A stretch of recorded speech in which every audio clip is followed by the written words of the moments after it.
आज हम पढ़ेंगे सेकंड चैप्टर की theory base of accounting. Accounting किस थ्योरी पर, किस सिद्धांतों पर आधारित है, उसके बारे में इस चैप्टर में बताया गया है। जनरली एक्सेप्टेड अकाउंटिंग प्रिंसिपल, वो प्रिंसिपल जो पूरे वर्ल्ड में यूनिफॉर्मली अकाउंटिंग के अंदर एक्सेप्टेड है, उनको generally accepted accounting principle, short form में कहें तो गैप कहते हैं। The term principle has been defined by AICPA, American Institute of post charter practice accounting है।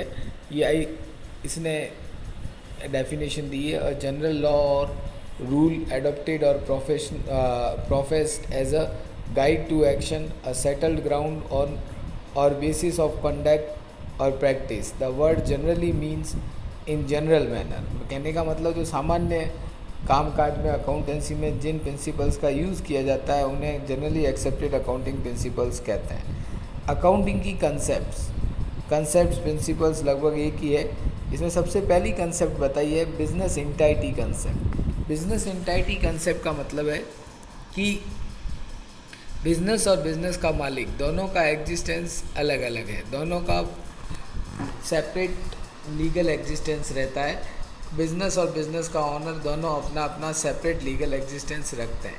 इसीलिए हम बिज़नेस के मालिक का खुद का अकाउंट बनाते हैं, उसके अकाउंट का नाम कैपिटल और ड्राइंग्स अकाउंट रखते हैं। इसके अलावा जब भी वो बिज़नेस से कुछ लेता है या देता है तो हम उसकी एंट्री करते हैं। हम केवल अपने बिज़नेस के खर्चे अपने खर्चे मानते हैं, मालिक के खर्चे मालिक अपने यहाँ रिकॉर्ड खुद करता है। हम अपने रिकॉर्ड्स में, बिज़नेस के रिकॉर्ड में मालिक के खर्चे कभी रिकॉर्ड नहीं करते। और इवन अगर कोई बिज़नेस से वो मालिक खर्चा लेके जाता है तो हम उसको भी एज अ ड्राइंग्स रिकॉर्ड करते हैं और कैपिटल अकाउंट में से माइनस करते हैं। तो सेपरेट इंटाइटी कंसेप्ट होने से ही हम सही प्रॉफिट लॉस निकाल पाएंगे, नहीं तो बिज़नेस और मालिक में कोई फ़र्क ही नहीं रहेगा और दोनों का मिक्सअप होने से बिज़नेस का सही प्रॉफिट लॉस कैलकुलेट नहीं हो पाएगा।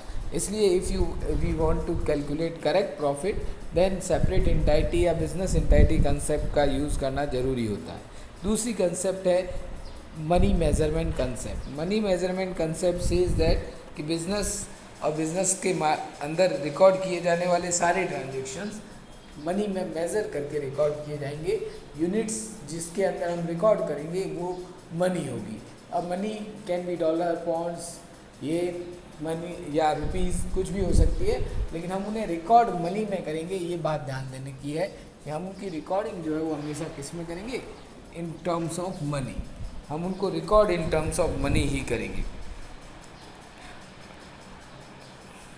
हम ऐसे ही रिकॉर्ड नहीं करते हैं 5 क्विंटल गेहूँ, 6 क्विंटल चावल, ऐसे नहीं, उनकी वैल्यू से रिकॉर्ड किया जाएगा।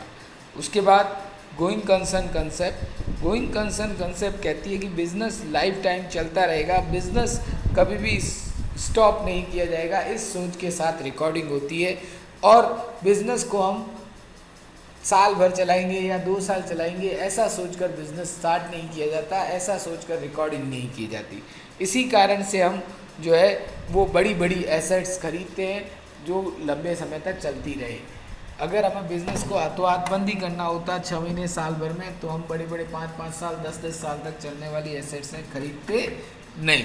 अगर हम उन्हें खरीद रहे हैं तो सीधा सा मतलब है कि बिज़नेस लंबे समय तक चलता रहेगा। उसके बाद अकाउंटिंग पीरियड कंसेप्ट। हाँ, बिजनेस लंबे समय तक चलता रहेगा, लेकिन ध्यान देने की बात है कि बिजनेस भले ही लंबे समय तक चलता रहे, लेकिन वो जो बिजनेस लंबे समय तक चलता रहेगा उसमें भी हमें एक फिक्स पीरियड के लिए रिकॉर्डिंग करनी होगी। और एक फिक्स पीरियड जैसे 1 साल का जिसको ले सकते हैं, उसके ख़त्म होने के बाद हम लोग जो है वो रिकॉर्ड्स एक बार स्टॉप करके प्रॉफिट लॉस निकालेंगे। जो भी प्रॉफिट लॉस आएगा उसे मालिक को देंगे, बैलेंस शीट बनाएंगे, बिजनेस का स्टेटस चेक करेंगे और उसके बाद आगे बढ़ेंगे।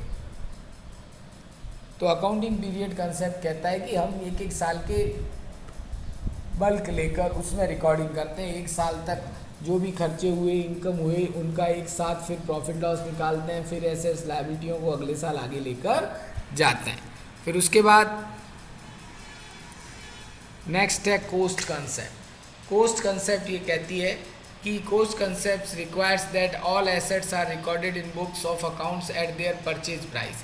सारी एसेट्स को जो है वो हमें किस प्राइस पर रिकॉर्ड करना है, उनको उनकी परचेज प्राइस पर रिकॉर्ड करना है, which includes cost of acquisition, transaction, installation and makes the assets really ready to use. हम हर चीज़ को उसकी कोस्ट पर रिकॉर्ड करते हैं। हम जितने में उसे खरीद रहे हैं हमारे रिकॉर्डिंग का बेस वो होगा। उसकी एक्चुअल कीमत कितनी है उसे हमसे कोई ज़्यादा लेना देना नहीं है। हम जो रिकॉर्डिंग करेंगे वो हमेशा उसकी ओरिजिनल कोस्ट जितने में हमने उसे एक्वायर किया है उस पे, क्योंकि मार्केट प्राइस है, कभी बढ़ता है कभी घटता है, हम रिकॉर्डिंग उसी पे करेंगे जो उसकी ओरिजिनल कोस्ट है। फिर है dual aspect concept. Dual aspect concept ये कहती है कि बिजनेस में रिकॉर्ड किए जाने वाले हर ट्रांजेक्शन का डबल इफेक्ट पड़ता है और हर ट्रांजेक्शन जो है वो टू साइडेडली रिकॉर्ड किया जाएगा। इन अदर वर्ड्स हम ये भी कह सकते हैं कि बिजनेस के अंदर जो है वो assets equals to liabilities plus capital रहेगी। फिर रेवेन्यू रिकग्नाइजेशन कंसेप्ट कि कब हम इनकम को इनकम माने, कब हम इनकम को रिकग्नाइजेशन दें कि भाई हाँ ये इनकम हो गई है। तो इसके लिए अलग अलग बेसिस है, कैश बेसिस है, एक्रूअल बेसिस है। कैश बेसिस में इनकम तब इनकम मान ली जाती है जब उसे रिसीव कर लेते हैं, लेकिन एक्रूअल बेसिस में इनकम को तब इनकम मानते हैं जब हम उसे अर्न कर लेते हैं। जब तक हम उसे अर्न नहीं करते, जब तक हमें उसके पैसे मिलने का 100% चांस नहीं हो जाता, श्योरिटी नहीं हो जाती, तब तक हम उसे एज ए इनकम रिकॉर्ड नहीं करते। फिर अगली कंसेप्ट है मैचिंग कंसेप्ट। मैचिंग कंसेप्ट ये कहती है कि बिजनेस के अंदर जिस साल the process of asserting the amount of profit earn on the loss incurred during the particular period, इस साल की जितनी इनकम्स हमने निकाली है उन इनकम्स में से सारे खर्चे माइनस करें और उसके बाद जो बचे उसको हम हमारा प्रॉफिट कहते हैं। तो कोई भी खर्चा चूकना नहीं चाहिए। अगर कोई खर्चा भले अगले साल भी हो लेकिन उसका कनेक्शन इस साल की इनकम जनरेटिंग प्रोसेस से है तो उसे इसी साल रिकॉर्ड किया जाएगा, न कि अगले साल। उसे इसी साल रिकॉर्ड किया जाएगा, न कि अगले साल।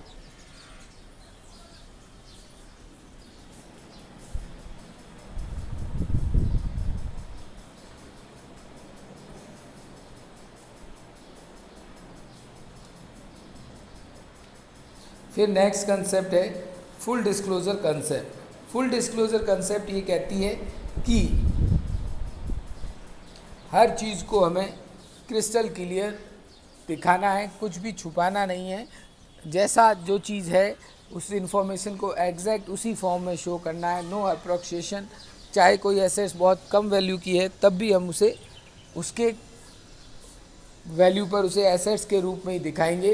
ये नहीं कि कम वैल्यू की होने के कारण हम उसे खर्चा मान लें। चाहे 10 रुपये का भी कोई स्क्रू ड्राइवर भी खरीदा है और तो हम उसे दिखाएंगे। इवन कोई ऐसी कंटीजेंट लायबिलिटी है जो किसी घटना के घटित होने या न होने पर डिपेंड करती है और अभी तक उस लायबिलिटी का होना श्योर न ही हुआ हो तो भी हम बैलेंस शीट में ना दिखाएं, इस रिकॉर्ड्स में ना दिखाएं, नीचे एज अ नोट तो हमें उन्हें बताना ही पड़ेगा कि भाई हाँ हमारे ऊपर ये केस चल रहा है और अगर हम केस हार गए तो हमें इतने पैसे देने पड़ेंगे, शो करना है। फिर नेक्स्ट कंसेप्ट है consistency concept. Consistency concept says that कि बिजनेस के अंदर प्रोसेस मेथड्स जो है वो लगातार एक ही मेथड्स प्रोसेस से काम करना चाहिए। बार बार मेथड्स वैल्यूशन की, रिकॉर्डिंग की मेथड्स प्रोसीजर को बार बार चेंज नहीं करना चाहिए, क्योंकि अगर हम मेथड्स और प्रोसीजर्स को बार बार बदलते रहते हैं तो इससे फिर प्रॉब्लम आती है और मेथड्स प्रोसीजर बार बार चेंज करते रहने से बाद में दिक्कत आती है कि वो कंपेरेबल नहीं रहते। रिकॉर्ड्स को अगर कंपेरेबल रखना है तो सेम फॉर्मेट सेम मेथड से बार बार रिकॉर्ड बनेंगे तभी वो कंपेरेबल रहेंगे। तो कंसिस्टेंसी कॉन्सेप्ट ये कहती है कि बिजनेस कंसिस्टेंटली चलते रहना चाहिए और बिजनेस के अंदर जो मेथड्स प्रोसीजर है वो सेम ही बार बार यूज़ करनी चाहिए। नेक्स्ट कंसेप्ट है कंजर्वेटिज्म कंसेप्ट। इसको प्रूडेंस की कंसेप्ट भी कहते हैं। कंजर्वेटिज्म की कंसेप्ट ये कहती है कि बिजनेस के अंदर हमें आने वाले लॉसेज नुकसान के लिए तो तैयारी पहले करनी है, प्रॉफिट्स के लिए हमें ओवर एक्साइटेड नहीं होना है।